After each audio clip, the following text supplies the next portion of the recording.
نحمده ونصلي ونسلم على رسوله الكريم اما بعد فاعوذ بالله من الشيطان الرجيم بسم الله الرحمن الرحيم ان الله وملائكته يصلون على النبي يا ايها الذين آمنوا صلوا عليه وسلموا تسليما لبيك اللهم صل وسلم على سيدنا ومولانا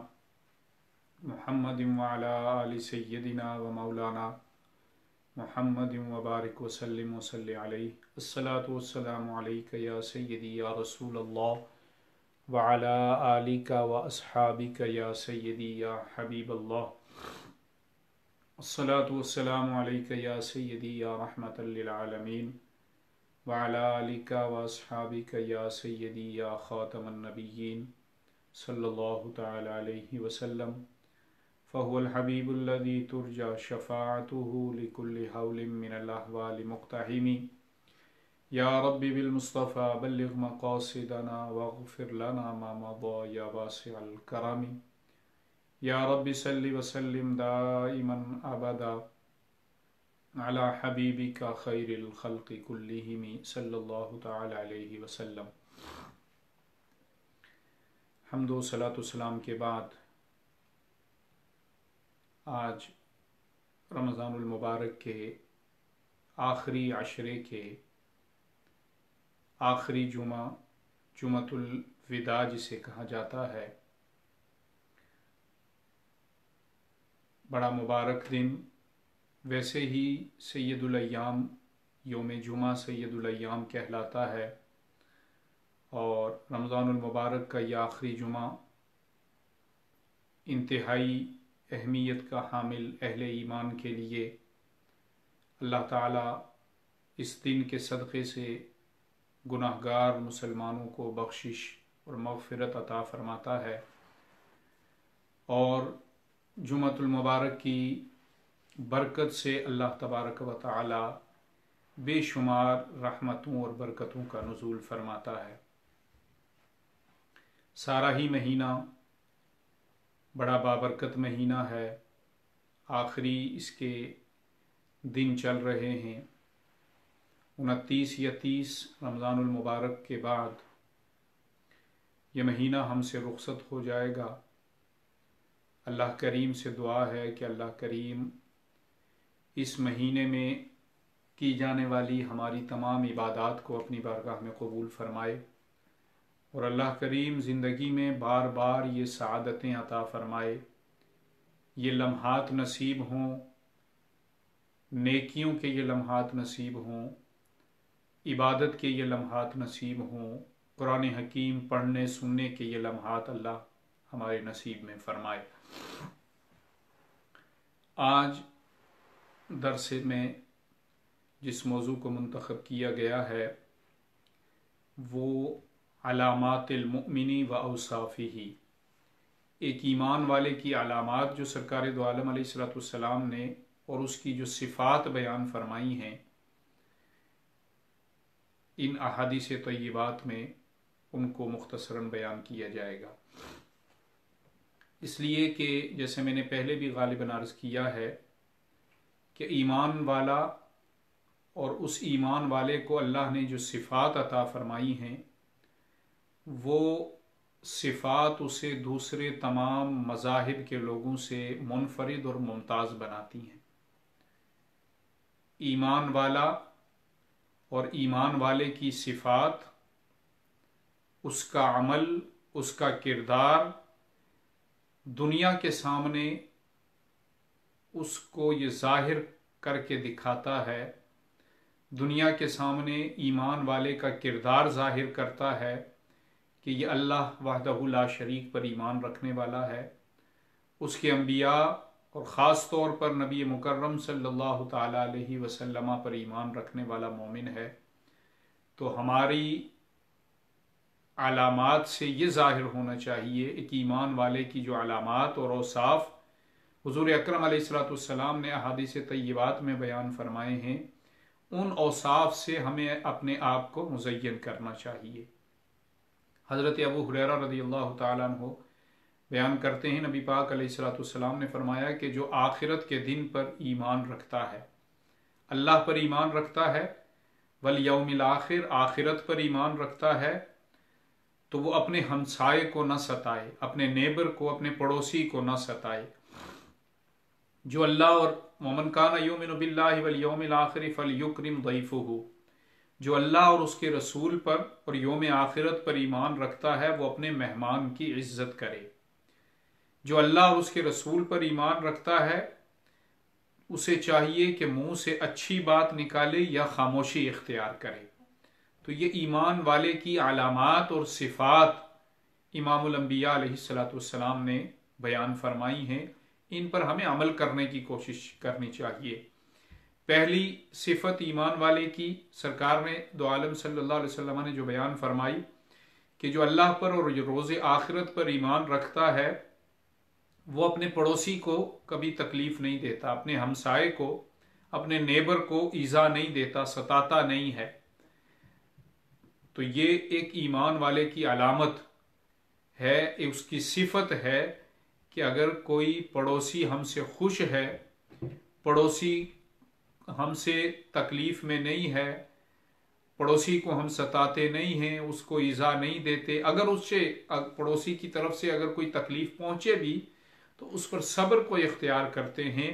تو اللہ کے محبوب علیہ السلام نے فرمایا کہ یہ ایمان والے کی علامات اور صفات میں سے ہیں اور یہ اللہ کو پسند ہیں اگر وہ ایسا کرتا ہے تو۔ دوسری صفت بیان کرتے ہوئے امام الانبیاء فرماتے ہیں فَلْيُكْرِمْ ضَيْفُهُ مَنْ كَانَ يُؤْمِنُ بِاللَّهِ وَالْيَوْمِ الْآخِرِ فَلْيُكْرِمْ ضَيْفُهُ، جو اللہ پر اور روز آخرت پر ایمان رکھتا ہے اسے چاہیے کہ وہ اپنے مہمان کی عزت کرے۔ اگر کوئی مہمان گھر میں آ جاتا ہے تو اس کو عزت دے، ادب سے، تکریم سے اس کے ساتھ پیش آئے اور اچھے اخلاق کا مظاہرہ کرے۔ یہ حضور اکرم علیہ السلام کی سنت مبارکہ بھی ہے اور ایک ایمان والے کی صفت بھی اللہ کے محبوب علیہ السلام نے بیان فرمائی۔ ہمارے ماتھے پر شکن نہیں آنا چاہیے۔ اگر کوئی مہمان آ جائے تو ہمیں اپنے دل میں کشادگی پیدا کرنی چاہیے، دل میں یہ خیال نہیں کرنا چاہیے کہ مہمان آ گیا ہے اب اس کی مجھے مہمان نوازی کرنی پڑے گی، اس کے پاس بیٹھنا پڑے گا، میرے پاس تو وقت نہیں ہے، اب اس کی آؤ بھگت کرنی پڑے گی، حسن اخلاق کا مظاہرہ کرنا پڑے گا۔ تو ان تمام چیزوں سے فائدہ نہیں بلکہ ہمیں الٹا نقصان ہوگا۔ اللہ کے محبوب علیہ السلام کے پاس جب کوئی مہمان تشریف لاتا تو حضور اکرم علیہ السلام اس کی مہمان نوازی فرماتے اور خود اپنے ہاتھوں سے کھانے پینے کی اگر چیزیں موجود ہوتی تو اپنے ہاتھوں سے سرکار دو عالم علیہ السلام پیش فرماتے اور اسے وقت عنایت فرماتے۔ اللہ کے محبوب ہو کر، امام الانبیاء ہو کر اور دیگر مصروفیات کے ہونے کے باوجود سرکار دو عالم علیہ السلام نے مہمان کی عزت کر کے ہمیں یہ بتایا ہے، اپنے غلاموں کو، امت مصطفیٰ کو یہ تعلیم ارشاد فرمائی ہے کہ مہمان کے آنے پر، مہمان اللہ کی رحمت ہوتی ہے، مہمان کے آنے پر اس کی عزت کرنی چاہیے، اخلاق سے اسے پیش آنا چاہیے۔ یہ اللہ کے محبوب علیہ السلام کی سنت ہے اور اس سے اللہ بھی راضی ہوتا ہے۔ تیسری چیز اس حدیث پاک میں بیان کی گئی وَمَنْ كَانَ يُؤْمِنُ بِاللَّهِ وَالْيَوْمِ الْآخِرِ فَلْيَقُلْ خَيْرًا أَوْ لِيَصْمُتْ، کہ جو اللہ پر اور روز آخرت پر ایمان رکھتا ہے اسے چاہیے کہ اچھی بات کہے یا خاموشی اختیار کرے۔ منہ سے اگر کوئی وہ گفتگو کر رہا ہے، اگر کسی سے ملاقات کے دوران گفتگو کر رہا ہے، کوئی اور دنیاوی معاملات ہیں تو وہ اسے چاہیے کہ وہ اچھی بات منہ سے نکالے۔ یہ نہیں کہ ہر وقت منہ پر گالیاں ہوں، ہر وقت زبان پر شکوہ شکایات ہوں، ہر وقت زبان پر جو ہے وہ اللہ کی ناشکری کے الفاظ ہوں، مخلوق خدا کو تکلیف دینے والے الفاظ ہوں، دوسرے کو جو ہے وہ برا بھلا کہنے کے الفاظ ہوں۔ اس سے اللہ بھی ناراض ہوتا ہے، اللہ کے حبیب علیہ السلام کی بھی ناراضگی ہوتی ہے، اور اللہ کے محبوب علیہ السلام نے فرمایا اگر تم نہیں کر سکتے ایسا، اچھی بات منہ سے نہیں نکال سکتے، بھلائی اور خیر کی بات اگر تمہارے منہ سے نہیں نکل سکتی تو کم از کم خاموشی اختیار کرو، اس خاموشی میں ہی تمہارے لیے نجات ہوگی۔ ایک اور صفت بیان کرتے ہوئے ایک دوسری حدیث حضرت ابو موسیٰ اشعری رضی اللہ تعالیٰ عنہ سے روایت ہے، امام الانبیاء صلی اللہ علیہ وسلم نے فرمایا کہ ایک مومن دوسرے مومن کے لیے ایک مضبوط دیوار کی طرح ہے، المؤمن للمؤمن کالبنیان یشد بعضہ بعضا، کہ ایک جس طرح دیوار کا ایک حصہ دوسرے حصے کو مضبوط کرتا ہے، دیوار میں آپ اینٹیں لگاتے ہیں، سیمنٹ لگاتے ہیں، اور اس دیوار کو جب مضبوط کرنا ہوتا ہے تو ایک اینٹ دوسری اینٹ کی مضبوطی کا سبب بنتی ہے، اسے مضبوط بناتی ہے۔ تو سرکار دو عالم علیہ السلام نے فرمایا کہ ایک مومن دوسرے مومن کے لیے دیوار کی طرح ہے، جس طرح ایک حصہ دوسرے حصے کو مضبوط کرتا ہے۔ اور اس بات کی وضاحت کے طور پر حضور اکرم صلی اللہ تعالی علیہ وسلم نے اپنے دونوں ہاتھوں مبارکوں کی انگلیوں کو اس طرح ایک دوسرے کے درمیان میں ڈالا، اور اس طرح ایک ڈالی جس طرح کہ یہ دونوں ہاتھوں کے درمیان انگلیاں ایک دوسرے کے درمیان میں پیوست ہو کر مضبوطی کا سبب بنتی ہیں، اینٹیں دیوار میں لگ کر مضبوطی کا سبب بنتی ہیں۔ اسی طرح ایک مومن دوسرے مسلمان بھائی کی خیرخواہی کا سبب بنتا ہے، اس کے لیے مضبوطی کا سبب بنتا ہے، اس کی خیرخواہی کا سبب بنتا ہے، اس کے لیے بھلائی کا سبب بنتا ہے، اس کے لیے خیر کا سبب بنتا ہے۔ تو اگر اللہ تبارک و تعالی نے ہمیں یہ توفیق عطا فرمائی ہے کہ ہمارے مال سے کسی مسلمان بھائی کو فائدہ ہو سکتا ہے تو ہم اس کے ذریعے اس کا فائدہ کریں، اگر ہماری زبان سے ہمارے الفاظ سے کسی کو فائدہ ہو سکتا ہے تو ہم الفاظ کے ذریعے اس کی حوصلہ افزائی کریں، اگر ہماری محنت کے ذریعے، ہمارے مشقت کے ذریعے اور ہمارے اس کے ساتھ جانے سے، اس کے کسی کام آنے سے اس کا بھلا ہو سکتا ہے تو یہ ہمیں کرنا چاہیے۔ حضور اکرم علیہ السلام نے فرمایا کہ آج ہم اس کے کام آئے ہیں، کل وہ ہمارے کام آئے گا، تو اس طرح تعلق مضبوط ہوگا۔ جس طرح دیوار میں ایک اینٹ دوسری اینٹ کو مضبوط کرتی ہے، اسی طرح مسلمان کا اپنے دوسرے مسلمان بھائی سے تعلق جو ہے وہ محبت کو مضبوط کرتا ہے، اخوت کے رشتے کو مضبوط کرتا ہے، آپس کے تعلق کے رشتے کو مضبوط کرتا ہے، اور یہ ایمان کی صفات میں سے حضور اکرم صلی اللہ تعالی علیہ وسلم نے فرمایا۔ اور ایک اور حدیث پاک میں سرکار دو عالم علیہ السلام نے فرمایا، قال لا يؤمن احدكم حتى يحب لاخيه ما يحب لنفسه، کہ حضرت انس سے روایت ہے، نبی پاک علیہ السلام نے فرمایا تم میں سے اس وقت تک کوئی مومن نہیں ہو سکتا جب تک وہ اپنے بھائی کے لیے بھی وہ پسند نہ کرے جو وہ اپنے لیے پسند کرتا ہے۔ اور ایک روایت میں حضور اکرم علیہ السلام نے فرمایا، امام مسلم نے اس کا اضافہ فرمایا ہے کہ حضور اکرم علیہ السلام نے فرمایا کہ اپنے پڑوسی کے لیے وہ پسند نہ کرے جو وہ اپنے لیے پسند کرتا ہے۔ انسان اپنے لیے کوشش کرتا ہے کہ اچھے سے اچھا اسے لباس ملے، انسان اپنے لیے اپنے بچوں کے لیے کوشش کرتا ہے کہ اچھی انہیں غذا دے، ان کی خوراک کا بہترین انتظام کرے، رہن سہن کا اچھا انتظام ہو، آسائش اور سہولتیں انہیں دینے کے لیے وہ دن رات محنت کرتا ہے، مزدوری کرتا ہے، کاروبار کرتا ہے، اور اس کا مقصد یہ ہوتا ہے کہ اچھی زندگی خود بھی گزارے، اپنے اہل و عیال، اپنے والدین، بہن بھائی اور اپنی اولاد کے لیے اچھی زندگی گزارنے کے اسباب انہیں مہیا کرے اور زندگی اچھی طرح ان کی گزرے۔ تو حضور اکرم علیہ السلام نے فرمایا کہ تم اپنے لیے جو چیز پسند کرتے ہو وہی اپنے دوسرے مسلمان بھائی کے لیے پسند کرو، چاہے اگر ہم کاروبار کر رہے ہیں اور کسی بھی کاروبار سے منسلک ہیں تو وہ چیز کاروباری اعتبار سے بھی وہ چیز کہ جو ہم اپنے لیے پسند کریں، اپنے بھائی اپنے گھر کے لیے پسند کریں، اپنے والدین آل اولاد کے لیے پسند کریں، وہی ہمیں دوسرے مسلمان کو فروخت کرتے ہوئے اس بات کا خیال رکھنا چاہیے کہ وہی چیز ہم ان کو بھی دیں اور اس میں جو ہے وہ دھوکہ دہی نہ کریں ان سے۔ اپنے لیے ہم اچھی چیز پسند کریں، اپنے لیے اعلیٰ کوالٹی کی چیز پسند کریں، اور جب ایسے کاروبار سے ہم منسلک ہیں کہ جب خرید و فروخت کا معاملہ آئے تو ہم گھٹیا چیز جو ہے وہ اپنے مسلمان بھائی کو دیں، اس کے ساتھ دھوکہ دہی کریں، اس کے ساتھ خیانت کریں، کاروباری بددیانتی کریں اور کاروباری لحاظ سے اس کو نقصان اور دھوکہ دیں، تو یہ شریعت میں ناپسندیدہ چیز ہے۔ اگر اپنے لیے جو چیز ہم پسند نہیں کرتے، حضور اکرم علیہ السلام نے فرمایا کہ اپنے دوسرے مسلمان، اگرچہ تمہارا رشتہ اس کے ساتھ کلمے کے علاوہ کوئی اور رشتہ نہیں ہے، وہ تمہارا کلمہ گو مسلمان بھائی ہے، تو اس کے لیے بھی ویسی ہی خیر خواہی دل میں رکھو، ویسی ہی چیزیں پسند کرو جس طرح تم اپنے لیے اور اپنی آل اولاد کے لیے پسند کرتے ہو۔ اور آخری حدیث پاک اس ٹاپک سے متعلق حضرت نعمان بن بشیر رضی اللہ عنہما سے روایت ہے، نبی پاک علیہ الصلوۃ والسلام نے فرمایا کہ مومنین کی مثال ایک دوسرے پر رحم کرنے کے اعتبار سے، دوستی رکھنے کے اعتبار سے اور ایک دوسرے پر شفقت کرنے کے اعتبار سے ایک جسم کی مانند ہے، ایک جسم کی طرح ہے۔ چنانچہ جب جسم کے کسی بھی حصے کو تکلیف پہنچتی ہے تو سارا جسم بے خوابی محسوس کرتا ہے، سارا جسم بخار میں محسوس ہوتا ہے، درد محسوس کرتا ہے، تکلیف محسوس کرتا ہے۔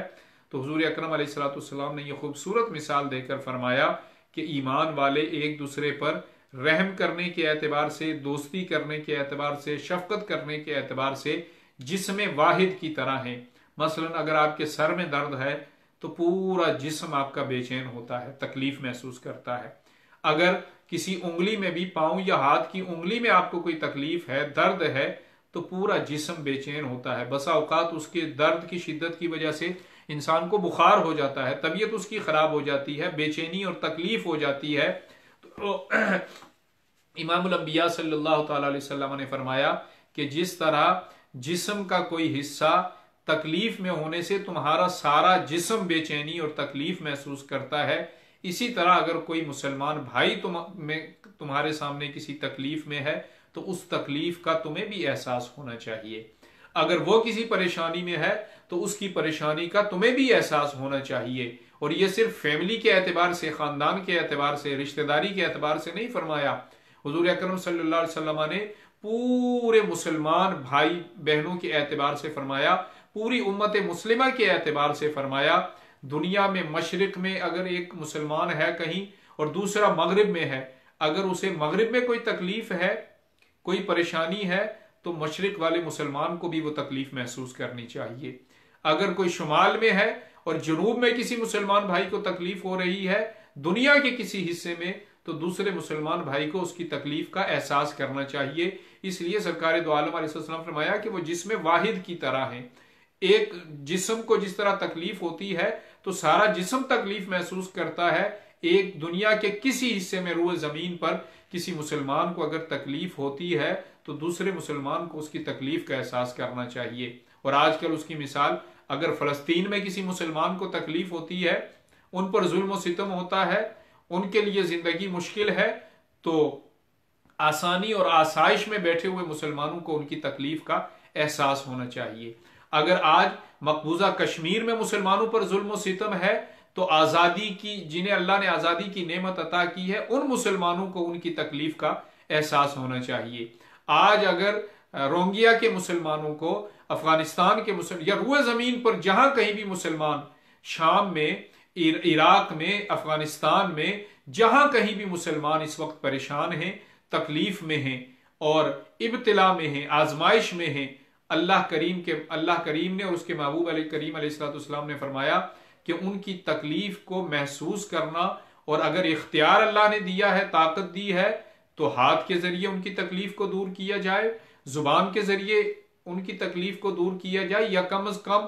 دل میں ان کی پریشانی پر اللہ کے حضور ان کی آسانی کے لیے دعا کرنی چاہیے۔ تو یہ جسم واحد کی طرح امت مصطفیٰ صلی اللہ علیہ وسلم کو اللہ کے محبوب علیہ السلام نے فرمایا ہے کہ وہ جسم واحد کی مانند ہیں، کہ ایک کسی کو تکلیف ہوتی ہے تو سارے اس کی تکلیف کو اور الحمدللہ آپ دیکھیں مسلمانوں میں یہ چیز ہے کہ کہیں خدا نہ خواستہ کسی پر کوئی تکلیف آ جاتی ہے، کہیں کوئی زلزلہ آ جاتا ہے، کہیں کوئی سیلاب آ جاتا ہے، یا اس بیماری کی وجہ سے بھی آپ دیکھیں کہ کرونا وائرس کی وجہ سے سارے انسانیت پر جو ہے مشکل وقت آیا ہے، تو اہل ایمان نے بڑھ چڑھ کر ان کی خیر خواہی کا کام کیا ہے، اس تکلیف کو ہر موقع پر محسوس کیا ہے، مسلمانوں نے ان کی امداد اور خیر خواہی اور بھلائی کا کام کیا ہے۔ ایون یہ کہ صرف مسلمان ہی نہیں، بلکہ یہاں آپ یورپ میں دیکھیں کہ بہت سے ایسے مسلمان بہن بھائی ہیں ہمارے کہ جو غیر مسلموں کی بھی مدد کر رہے ہیں، جو کلمہ پڑھنے والے نہیں ہیں، اس تکلیف میں ان کی بھی داد رسی کر رہے ہیں، ان کی اس تکلیف کو اپنی تکلیف سمجھ رہے ہیں۔ انسانیت کے ناطے، اور یہی محبت کا پیغام امام الانبیاء صلی اللہ علیہ وسلم نے اور اسلام نے ہمیں دیا ہے۔ یہی وہ کردار ہے جو سرکار دو عالم علیہ السلام نے ہمیں عطا فرمایا ہے، جو صحابہ کرام نے ہمیں عطا فرمایا ہے، کہ نہ صرف مسلمان کی دوسرے کی تکلیف پر ہم پریشانی کا شکار ہو کر اس کی امداد، اس کی بھلائی اور اس کی خیر خواہی کا سوچتے ہیں، بلکہ اگر کوئی مسلمانوں کے علاوہ بھی کبھی تکلیف میں ہے کوئی شخص، تو اس کی تکلیف کے لیے بھی ہم درد محسوس کرتے ہیں۔ اگر مسلمانوں کو کسی روئے زمین پر کہیں تکلیف ہوتی ہے تو اس کا درد بھی ہمیں محسوس کرنا چاہیے، اور اگر کسی دوسرے مذہب والے کو کوئی تکلیف ہوتی ہے، اس پر ظلم کیا جاتا ہے، ناحق اسے ستایا جاتا ہے، اس پر ظلم و ستم کیا جاتا ہے، تو ایک مسلمان اور اسلام کے حکم ہونے کے ناطے ہم اس تکلیف کو ہمیں محسوس کرنا چاہیے، اس پر بھی ہمیں آواز بلند کرنی چاہیے، حق کو حق کہنا چاہیے۔ یہی امام الانبیاء صلی اللہ تعالی علیہ وسلم کی تعلیمات ہیں، اور یہی اسلام کی خوبصورتی ہے، یہی اسلام کا اور شریعت کا ہمیں درس ہے۔ تو اللہ کریم کی بارگاہ میں یہ دعا کرنی چاہیے کہ جو ایمان والوں کی علامات اللہ کے محبوب علیہ السلام نے بیان فرمائی ہیں، جو صفات بیان فرمائی ہیں ان احادیث طیبات میں، ان صفات کو ہمیں اپنانے کی توفیق عطا فرمائے، ان علامات پر عمل کرنے کی، اللہ کے محبوب علیہ السلام کے ان ارشادات پر عمل کرنے کی توفیق عطا فرمائے۔ اور اللہ کریم آج جمعۃ الوداع، جمعۃ المبارک کا صدقہ اللہ تبارک و تعالی مغفرت اور بخشش عطا فرمائے۔ آپ جیسے آج آپ نے سنا کہ لاہور سے جانے والی PIA کی پرواز کراچی ایئرپورٹ کے بالکل قریب لینڈنگ سے چند لمحے پہلے وہ حادثے کا شکار ہوئی۔ اللہ کریم ان شہداء کے درجات کو بلند فرمائے، وہ جو کئی مہینے لاک ڈاؤن کے بعد اپنے گھروں پر عید منانے کے لیے جا رہے تھے، ان کے نصیب میں نہیں تھا کہ یہ ایک شہید ہوئے۔ اللہ ان شہداء کے درجات کو بلند فرمائے، لواحقین کو صبر عطا فرمائے، جو زخمی اور وہاں جن مکانات پر وہ جہاز گرا اور اس کا ملبہ گرا، اس کی وجہ سے وہاں بیٹھے ہوئے اپنے گھروں میں موجود جو لوگ شہید ہوئے، جو زخمی ہوئے، اللہ ان شہداء کے درجات کو بھی بلند فرمائے۔ اس مبارک مہینے اور مبارک دن کی برکت سے زخمیوں کو صحت یابی عطا فرمائے، اور ایسی ناگہانی آفات سے اللہ تبارک و تعالی، ایسے حادثات سے عالم اسلام کو، عالم انسانیت کو محفوظ فرمائے۔ اس بلا اور وبا سے اللہ تعالی سب کو نجات عطا فرمائے۔ انشاءاللہ العزیز کل 29 رمضان المبارک کا، ہو سکتا ہے کہ کل آخری دن ہو سکتا ہے کہ 30 روزے پورے ہوں، یہ جو بھی ہوا یہ کل انشاءاللہ العزیز یہاں UK میں بھی معلوم ہو جائے گا۔ تو انشاءاللہ العزیز یہ درس کا سلسلہ بھی اب اپنے اختتام کے قریب ہے۔ کل اگر آخری روزہ ہوا تو کل، ورنہ پرسوں یہ درس حدیث کا سلسلہ بھی رمضان المبارک کے اختتام کے ساتھ ہی اختتام کو پہنچے گا۔ آپ احباب نے بڑی محبتوں کا ثبوت دیا، آپ نے ہماری گفتگو کو سماعت بھی کیا اور ہمیں دعاؤں میں بھی یاد رکھا۔ اللہ کریم آپ سب کو دارین کی سعادتوں سے مالا مال فرمائے۔ اللہ کریم اس ماہ مقدسہ کی رحمتیں عطا فرمائے۔ زندگی انشاءاللہ باقی رہی تو دوبارہ کل ملاقات ہوگی، پھر آئندہ جیسا بھی موقع ہوا انشاءاللہ العزیز اللہ کریم صحت عطا کرے، سب کو سلامتی عطا کرے اور عمر دراز بالخیر عطا کرے، تو انشاءاللہ یہ سلسلہ جاری و ساری رہے گا۔ اللہ کریم ہمیں عمل کی توفیق عطا فرمائے، اور جو کوشش ہم سے ہو سکی اللہ تبارک و تعالی ان تمام کوششوں اور کاوشوں کو اپنی بارگاہ میں شرف قبولیت عطا فرمائے۔ اللہ تعالی آپ پر کرم فرمائے، آپ کے تمام اہل خانہ پر اللہ کرم فرمائے۔ اپنی دعاؤں میں یاد رکھیں، خصوصی دعاؤں میں یاد رکھیں۔ اللہ کریم ہمیں بھی سعادت دارین نصیب فرمائے، آپ سب کو سعادتوں سے مالا مال فرمائے، اور اللہ کریم اس ماہ مقدسہ کی حقیقی رحمتوں برکتوں سے ہم سب کو مالا مال فرمائے۔ السلام علیکم ورحمۃ اللہ وبرکاتہ، وما علیہ الا البلاغ۔